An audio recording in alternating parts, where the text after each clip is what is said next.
Good morning, members of the board. Allow me to give you a recap of the situation as I see it before explaining my proposed solution and alternatives.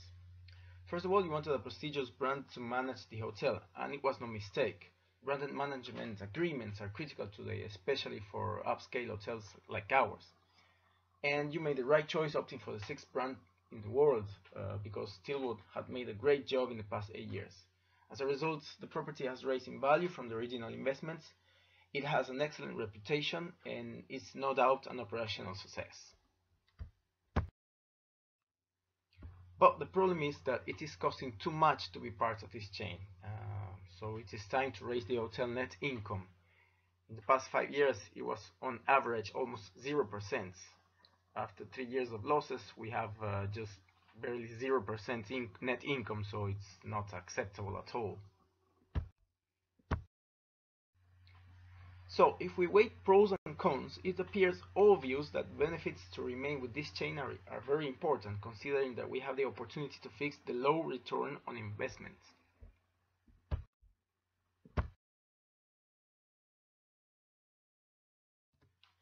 Before firing Stillwood, let me point out the alternatives. I heard a few colleagues stating that the hotel might be better off down the independent road.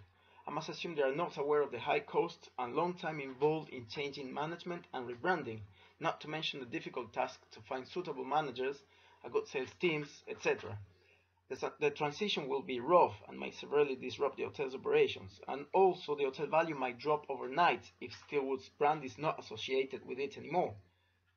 Besides, as Professor O'Connor says, I wouldn't want to run an independent 4-star hotel in the most desirable area of Paris. Branding is critical, as owners correctly assume when launching the project.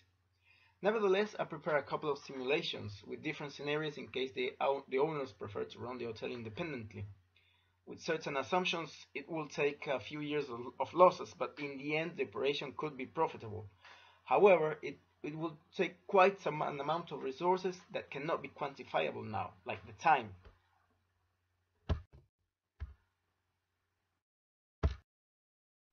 Another option could be a different brand, a soft branding or a franchise.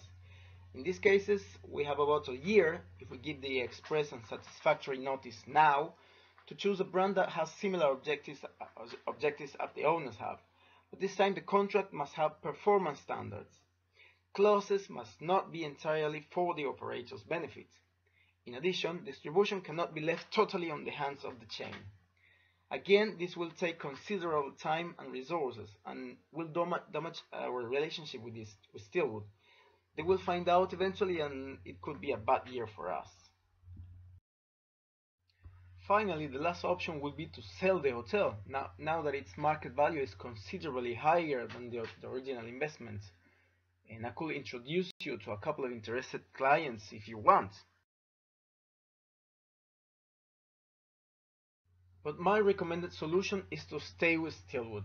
The relationship with Stillwood has certainly been excellent so far. The management has been top-notch, and it was definitely beneficial for both parties to conduct business up to now, so I see no reason to improve the only aspect that might prevent us to renovate the contract, which was the financial one.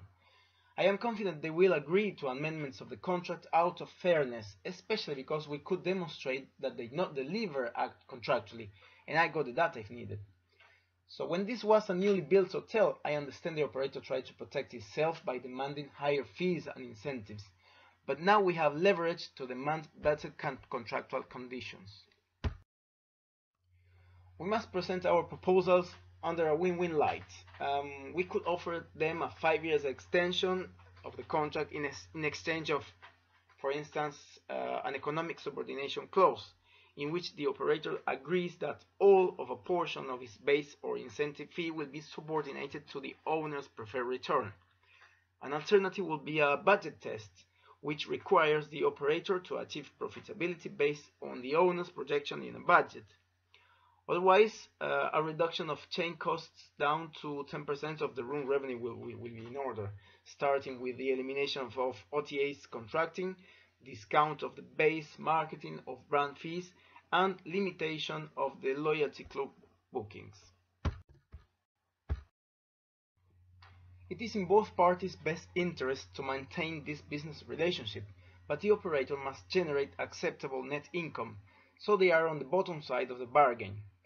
Since I am 100% sure they will accept a readjustment of the agreement's terms, I should prepare an outline for the negotiation to carry with their representatives, as well as a few acceptable clauses.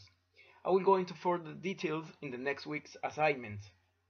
I would suggest also an objective to reach return on investments for a realistic 8% annual in the next 3 years. Otherwise, it would be worth selling the property instead of attempting to independently run it, considering its value has raised up to 15% since the soft opening. Thank you, and sorry for my English.